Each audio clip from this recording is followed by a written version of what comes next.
Just before sunrise in Sudbury, Ontario, a 61-year-old miner prepares for another shift. For nearly 4 decades, he has worked underground. The routine has barely changed. The equipment is familiar. The tunnels are familiar. The long hours are familiar. But something around him has changed dramatically. The rock coming out of the ground today may be more valuable to the global economy than at any point in his entire career, not because Canada suddenly discovered something new, but because the world suddenly realized what Canada already had. For years, critical minerals rarely made headlines. Most Canadians never spent much time thinking about nickel, lithium, or cobalt. These were simply resources buried beneath remote regions of the country. Useful, important, but hardly the center of global attention. Today, that reality looks very different. Governments are competing for them. Investors are chasing them. Manufacturers are fighting to secure them. And some of the world's largest economies are quietly redesigning their future around them. The reason is surprisingly simple. The next generation of economic power will depend on batteries. Electric vehicles need them. Artificial intelligence infrastructure needs them. Military technology needs them. Modern power grids need them. And all of those systems require enormous quantities of critical minerals. Suddenly, resources buried beneath Canadian soil are becoming strategic assets. That shift is creating a question that few people were asking only a few years ago. Why is Washington investing billions to secure critical mineral supply chains? Why are global companies looking toward remote Canadian mining communities? And why does Mark Carney appear determined to transform Canada's role in the world's resource economy? Because this story is not really about mining. It is not even about electric vehicles. It is about leverage. It is about influence. And it is about a rare moment when Canada finds itself holding something that much larger powers desperately need.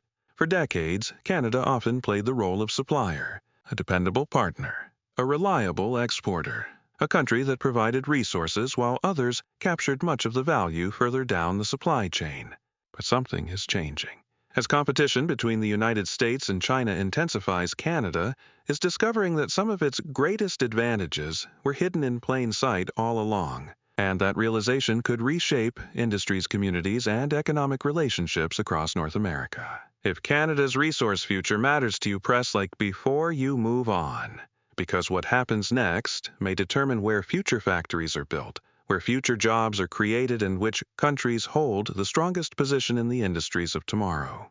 But the real pressure had not started yet, because Washington was not the only capital watching Canada. To understand why the world is suddenly paying so much attention to Canadian minerals, we need to step back for a moment, because this story did not begin in a mine. It began with the supply chain. For years, most people rarely thought about where the materials inside modern technology actually came from. When someone bought a new vehicle, they saw the finished product. When a company built a data center, they saw rows of servers. When governments invested in military equipment, they focused on the final systems. Very few people stopped to think about the long chain of materials required to make those products possible. But that chain is where everything begins. A modern electric vehicle battery can require significant quantities of nickel, lithium, cobalt, copper, and other critical minerals. The same is increasingly true for energy storage systems. The same is true for advanced military technologies. And as artificial intelligence expands, enormous new data centers are being built across North America, creating additional demand for power infrastructure and strategic resources.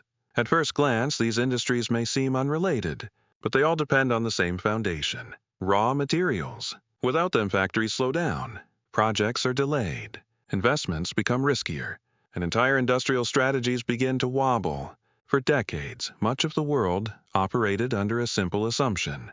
If manufacturers needed critical minerals, they could obtain them through global markets. The system was not perfect, but it was efficient. Many countries became comfortable depending on supply chains that stretched across oceans and continents. The risks appeared manageable. Then several events changed the calculation. The pandemic exposed weaknesses in global logistics. Factories shut down. Shipping routes became congested. Shortages appeared in industries that had previously taken stable supply for granted. What looked efficient on paper suddenly appeared fragile in reality. But something else was already happening behind the scenes. Governments were beginning to realize that supply chains were no longer just economic issues. They were becoming national security issues. The war in Ukraine accelerated that realization. Energy dependence became a strategic vulnerability. Resource access became a geopolitical concern. And countries around the world began asking difficult questions about which materials they could truly rely on during periods of instability. Then came another complication. China already occupied a dominant position across many parts of the critical mineral supply chain. Not simply mining, processing, refining, manufacturing. Those distinctions mattered more than many people realized. Because controlling processing often creates more influence than controlling extraction alone. Suddenly, policymakers in Washington started looking at supply chains through a different lens. The goal was no longer finding the cheapest source. The goal was finding the safest source. The most reliable source? The source least likely to become a geopolitical risk. And that search led repeatedly to one country, Canada. Canada possesses substantial reserves of nickel, lithium, cobalt, copper, and several other critical resources needed for the industries of the future. But resources alone were not the entire story. Canada offered something equally important: stability. Investors trusted Canadian institutions. Manufacturers trusted Canadian regulations. Governments trusted Canadian partnerships.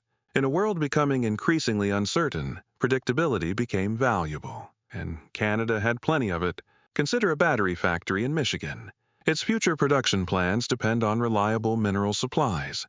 A disruption thousands of miles away could delay manufacturing schedules, increase costs, or create uncertainty for investors. Now imagine that same factory sourcing materials from a trusted North American partner instead. The risk profile changes completely. What appears to be a mining story in northern Ontario suddenly affects workers in Michigan, engineers in Ohio, manufacturers in Tennessee, and investors in New York. That is how modern supply chains work. And that is why Canada's role started expanding far beyond its borders. The public reaction was only part of the story. Because behind closed doors, governments, manufacturers, and investors were reaching the same conclusion. The race for critical minerals was accelerating, and Canada was becoming one of the most important pieces on the board.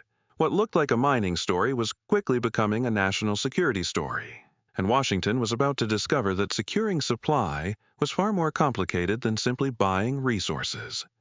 The turning point came when Washington began looking at critical minerals through a completely different lens. For years, American policymakers viewed minerals primarily as an economic issue. They were commodities, resources that could be bought, sold, imported, and processed through global markets. If demand increased, supply would eventually respond. At least, that was the assumption. But assumptions have a way of changing when geopolitical realities begin to shift. As tensions between the United States and China intensified, Washington started confronting a difficult truth. Many of the materials needed for the next generation of economic growth were flowing through supply chains that America did not fully control. That realization became even more uncomfortable as electric vehicles moved from a niche market into a major industrial priority. Every battery required enormous quantities of critical minerals. Every battery plant required long-term supply agreements. Every manufacturing plan depended on reliable access to raw materials. And every delay carried economic consequences. Then China began tightening its grip on portions of the global supply chain, not necessarily by controlling every mine, but by maintaining influence over processing, refining, and manufacturing capacity. Suddenly, American officials were asking questions that few had considered a decade earlier. What happens if geopolitical tensions escalate?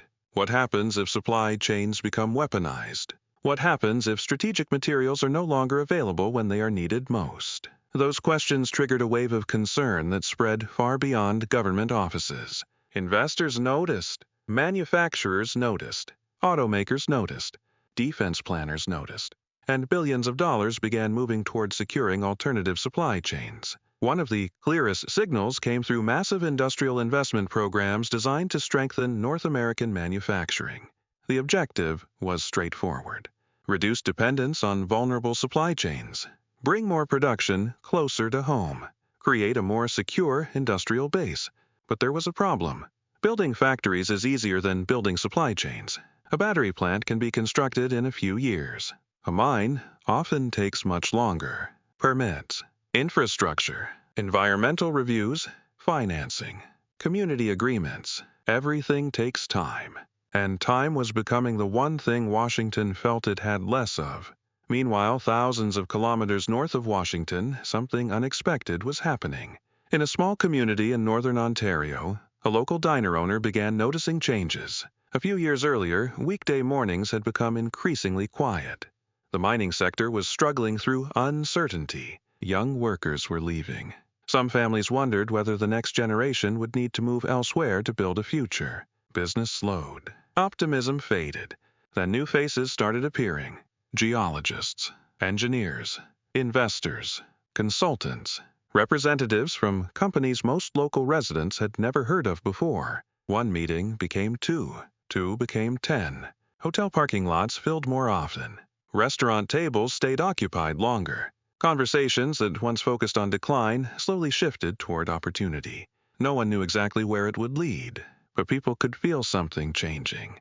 What looked like another remote Canadian town was suddenly connected to decisions being made in Washington, Beijing, Tokyo, Brussels, and Seoul.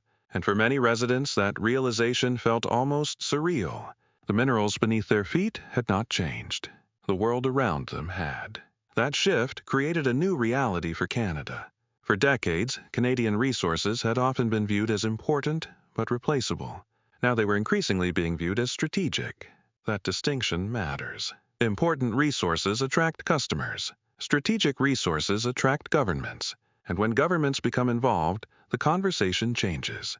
Economic decisions become national security decisions. Investment becomes influence. Supply becomes leverage. The public saw announcements about new projects and investments. But something else was already happening behind closed doors. A much larger calculation was taking shape. American officials were trying to secure future supplies. Global investors were trying to secure future profits. Manufacturers were trying to secure future production. And Canada was sitting in the middle of all three. For the first time in many years, Ottawa found itself holding a stronger hand than many people realized. Because this was no longer simply a story about resources. It was becoming a story about bargaining power. And that was precisely the moment when Mark Carney's broader vision started to matter. Most countries sell resources. Very few successfully convert those resources into long-term economic influence. Canada suddenly had an opportunity to attempt exactly that. But the next stage of the story carried much higher stakes, because extracting minerals was only the beginning. The real battle was about who would control everything that came after. For decades, Canada followed a familiar pattern. A resource would be discovered, investment would arrive, the material would be extracted, then much of the value would leave the country. The raw resource moved south, or overseas. The processing happened elsewhere. The manufacturing happened elsewhere. The highest-paying jobs often appeared elsewhere, and Canada remained what it had always been, a reliable supplier, but not always the biggest beneficiary. That model worked reasonably well when the world was stable. The problem is that the world no longer looks stable. Supply chains are becoming strategic assets. Industrial capacity is becoming a national priority, and countries everywhere are trying to secure their economic future. This is where Mark Carney's approach begins to stand out. Because the question facing Canada is not whether the country possesses critical minerals. The world already knows it does. The real question is what Canada chooses to do with them. Selling nickel creates revenue. Selling processed nickel creates more value. Producing battery materials creates even more. Building battery plants creates jobs. Building entire supply chains creates economic influence. That difference may sound technical, but for ordinary Canadians it changes everything. Imagine a mining operation in northern Ontario. The mine employs local workers. The wages support families. The activity supports nearby businesses. That is as valuable. But now imagine a refining facility built nearby. Additional jobs appear. New investment arrives. More local suppliers become involved. Then imagine a battery component plant, then a battery factory, then transportation infrastructure, then research centers, then technical training programs. Suddenly, a single resource project begins supporting an entire economic ecosystem. One decision creates another opportunity. One opportunity creates another investment. and those investments begin attracting even more capital. This is how industrial clusters are built, and this is how countries strengthen their economic position over time. What happened quietly afterward changed the entire calculation, because Ottawa began recognizing that the next phase of economic competition would not be won by simply exporting raw materials. The countries that captured the most value would be the ones controlling larger portions of the supply chain. That realization became increasingly important as global demand projections continued rising. The energy transition required minerals. The electric vehicle industry required minerals. The defense sector required minerals. Artificial intelligence infrastructure required minerals. Almost every major growth industry seemed to be moving in the same direction, toward greater resource demand, and Canada happened to possess many of the materials required.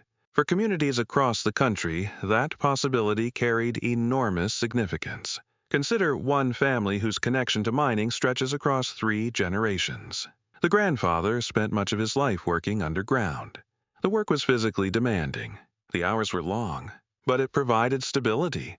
His son entered the same industry years later. Yet there were times when he wondered whether mining had a future. Commodity cycles came and went. Projects opened and closed. Promises often exceeded results. Then something changed. Now his grandson is studying battery technology, not because he plans to leave the industry, because he sees opportunities emerging inside it. For perhaps the first time in decades, all 3 generations can look at the same sector and see a future, not just survival, growth.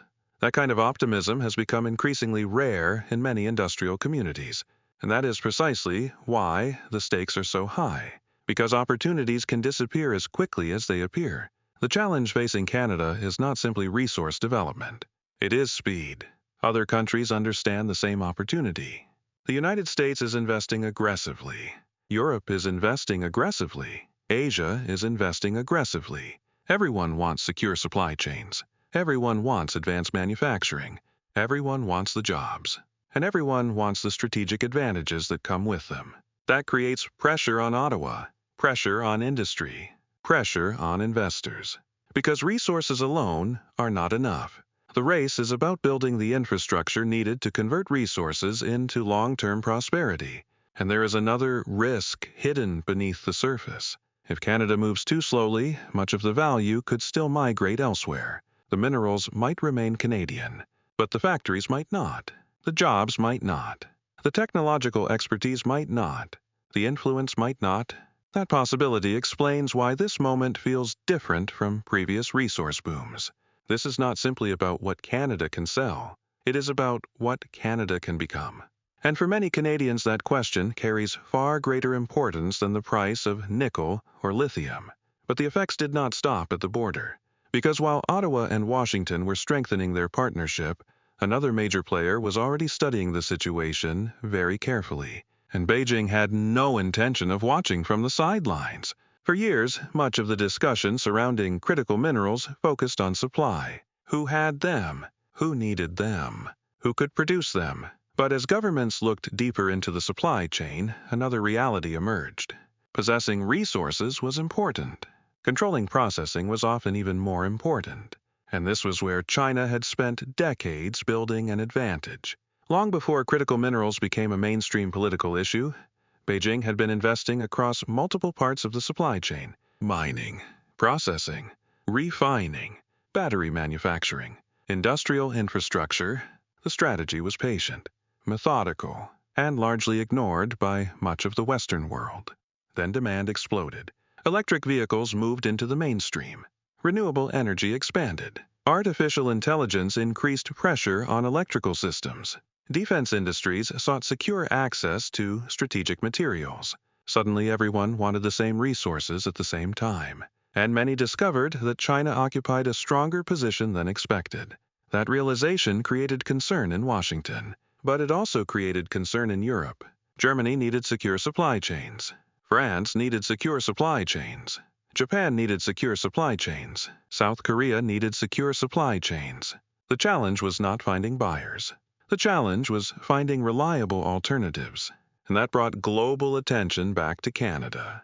What started as a North American industrial story slowly became something larger. Investors from Europe began evaluating Canadian projects. Japanese manufacturers increased their interest in Canadian partnerships. South Korean battery companies explored long-term opportunities. Even countries with no direct involvement in North American politics were paying close attention, because the issue was no longer simply about Canada. It was about resilience.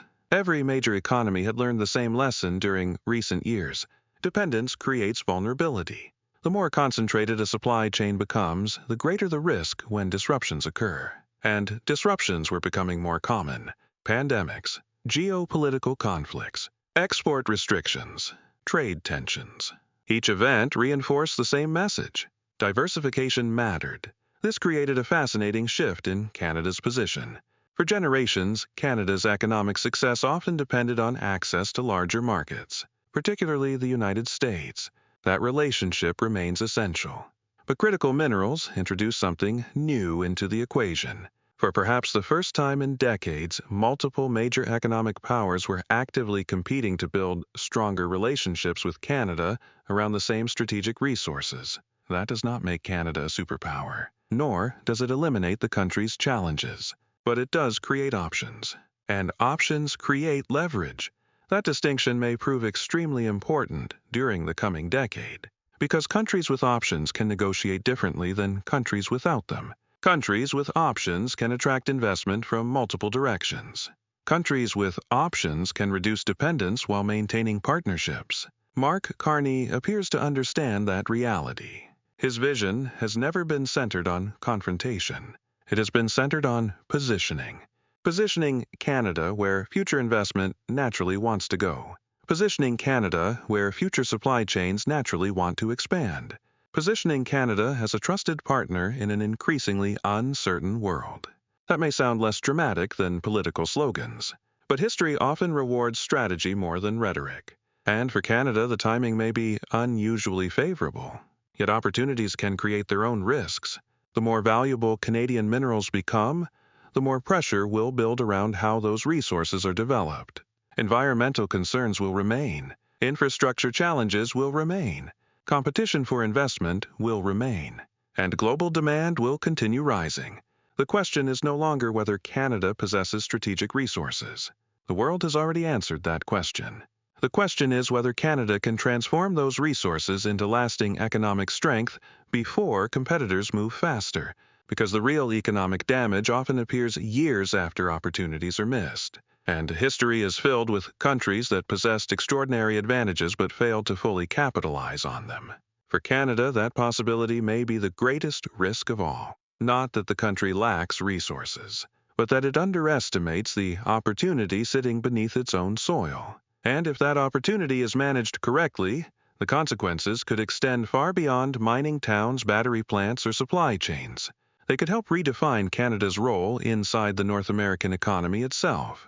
Which brings us back to the miner in Sudbury. 40 years ago, he was helping power the industrial economy of the 20th century. Today, without changing his job, he has become part of a much larger story. A story connecting Canadian communities to global competition. A story connecting local mines to international strategy. A story connecting ordinary workers to decisions being made in Washington, Beijing, Brussels, Tokyo, and beyond. The minerals beneath Canadian soil did not suddenly become valuable. The world simply woke up to their importance.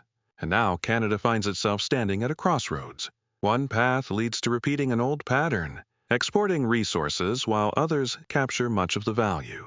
The other path leads towards something more ambitious, building industries, building supply chains, building influence, not through confrontation, not through dominance, but through strategic intelligence. Because Canada does not need to become the largest economy in the world. It does not need to become a superpower, but it may become something almost as important. A country that the world's largest economies cannot afford to ignore. If you have followed Canada-US trade and economic developments for years, this moment may feel different. Because for once, the conversation is not centered on what Canada lacks. It is centered on what Canada possesses, and how wisely that advantage is used. The coming decade will reveal whether this becomes another resource story, or the beginning of a larger transformation. If Canada's future matters to you, stay part of this conversation. Because what happens beneath Canadian soil may help determine what happens above ground across much of the global economy. And for many Canadians, that story is only beginning. There is another reason this story matters, and it has very little to do with geology. The real question is what kind of economy Canada wants to build over the next 20 years. For decades, Canadians have watched investment flow toward larger markets. They have watched factories close. They have watched younger generations leave smaller communities in search of opportunities elsewhere. Many towns adapted. Some struggled. Others never fully recovered. That experience left a lasting impression across the country, particularly among workers who spent their lives building Canada's industrial strength. That is why the critical mineral opportunity feels different. For many Canadians, this is not simply another resource boom. It feels like a second chance. A chance to rebuild industrial capacity. A chance to attract manufacturing. A chance to create careers that allow young people to stay closer to home. And perhaps most importantly, a chance to strengthen Canada's economic independence in an increasingly uncertain world.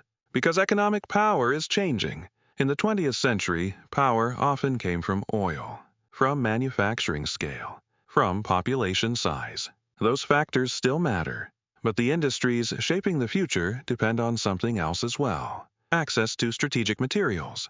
The countries that secure those materials will have advantages.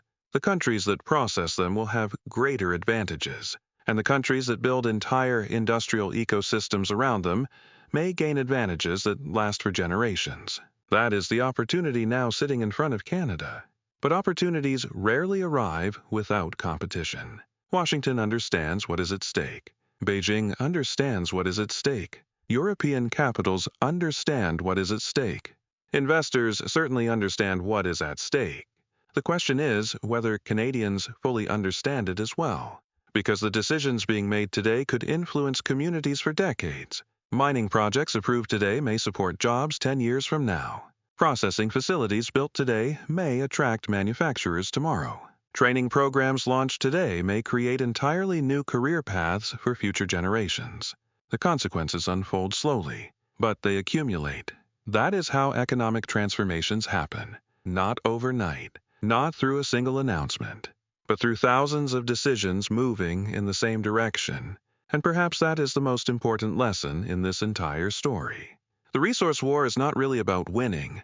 It is about positioning. It is about preparing. It is about ensuring that when the future arrives, Canada occupies a stronger position than it does today. Mark Carney appears to recognize that reality. His challenge is not simply managing today's economy. It is helping prepare Canada for the economy that is still emerging, an economy shaped by batteries, artificial intelligence, energy security, advanced manufacturing, and critical minerals. Whether that vision succeeds remains uncertain. No strategy comes with guarantees. Markets change, technology changes, politics changes, global conditions change. But one fact is becoming increasingly difficult to ignore. The world wants what Canada has, and for the first time in a very long time, that reality may give Canada more influence than many observers ever expected.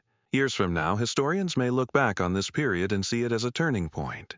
Not because Canada discovered new resources, but because Canada finally discovered the strategic value of resources it already possessed. And if that happens, the story of lithium and nickel will become something much larger. It will become a story about resilience, about preparation, about communities finding renewed purpose, and about a country learning how to turn natural advantages into long-term strength. Smaller nations rarely get easy choices in a changing world, but sometimes they receive rare opportunities. Canada may be facing one of those opportunities right now. The only remaining question is whether the country can seize it before the rest of the world moves on to the next race. But the most important consequence may not be found in a mine. It may not be found in a battery plant. And it may not be found in a government policy document. The most important consequence may be found in how Canada starts thinking about itself. For generations, Canada has often viewed its natural resources as something to export. Oil, natural gas, timber, minerals. The formula was familiar. Extract, ship, sell, repeat. The model created wealth, but it also created frustration. Because Canadians repeatedly watched enormous value emerge elsewhere. Factories appeared elsewhere. Technology clusters appeared elsewhere. Head offices appeared elsewhere. Meanwhile, many resource communities remained vulnerable to the same boom and bust cycles they had experienced for decades. Mark Carney appears determined to challenge that pattern, not by abandoning resource development, but by expanding Canada's ambitions. Because the lesson of the 21st century may be surprisingly simple. The countries that capture the most value are not always the countries with the most resources. They are often the countries that build the strongest ecosystems around those resources.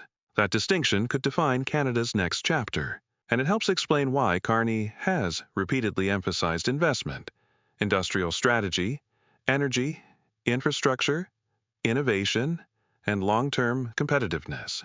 His argument is not that Canada should isolate itself. Quite the opposite. His argument is that Canada should become more valuable to its partners, more essential, more difficult to replace. Because countries that are difficult to replace usually negotiate from a position of strength.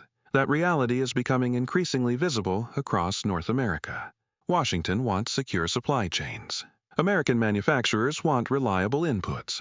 Defense planners want predictable access to critical materials. Technology companies want long-term certainty. Canada can help provide all of those things, but only if it moves beyond the role of simple supplier. And that is where the real opportunity begins. Imagine two futures. In the first future, Canada exports raw materials exactly as it has for decades. The mines operate, revenue is generated, but much of the higher value activity happens elsewhere. The pattern remains largely unchanged. In the second future, Canada gradually develops refining capacity. Battery production expands, research facilities grow, technical training programs increase, new manufacturing investments follow. The same resources create significantly larger economic benefits. The difference between those futures could influence entire communities. It could influence provincial economies. It could influence Canada's position within North America. And for many Canadians, this may be the most important economic question of the coming decade. Because pressure inside smaller Canadian communities was quietly building. Many young workers have spent years wondering whether meaningful opportunities would require leaving home. Many families have watched local industries struggle against global competition. Many towns have worried about their long-term future. Critical minerals alone will not solve every challenge, but they may create a foundation upon which broader economic renewal becomes possible. And that possibility matters, especially in places that have spent years waiting for reasons to feel optimistic again. Washington understands the opportunity. Beijing understands the opportunity. Investors understand the opportunity. The question is whether Canada can move quickly enough to fully capture it. Because the competition is accelerating. Battery factories are being announced. Supply agreements are being signed. Investment decisions are being made. Global capital rarely waits forever. And history offers countless examples of opportunities that appeared enormous but were never fully realized. That may be why this moment feels so significant. Not because success is guaranteed, but because the opportunity is real. Perhaps more real than many Canadians appreciate. For decades, America often seemed to hold all the leverage, the larger economy, the larger market, the larger industrial base. Those realities have not disappeared. But something has changed. In the race to secure the materials required for future industries, the United States needs reliable partners. And Canada happens to possess many of the resources that future depends upon. That does not mean Canada controls the future. It does mean Canada has more influence over it than before. And that may be one of the most important shifts taking place anywhere in North America today. If you worked in mining, manufacturing, energy, or any industry that helped build modern Canada, I would like to hear your perspective below. Because the choices being made right now may shape opportunities for the next generation. And for many Canadians, that realization is creating something that has been missing for quite some time. A sense that the country may be entering a new chapter. Not through confrontation, not through economic nationalism, but through strategic intelligence. Through preparation, through resilience, and through a growing recognition that the resources beneath Canadian soil are no longer just commodities. They are becoming instruments of national strength. For generations, Canada supplied the materials that helped build other nations. The question now is whether Canada can use those same materials to build its own future. Because beneath the forests of Ontario, beneath the rocks of Quebec, and beneath the vast landscapes of Canada's north, something far more valuable than nickel or lithium may be waiting. A rare opportunity to turn resources into resilience, and resilience into national strength.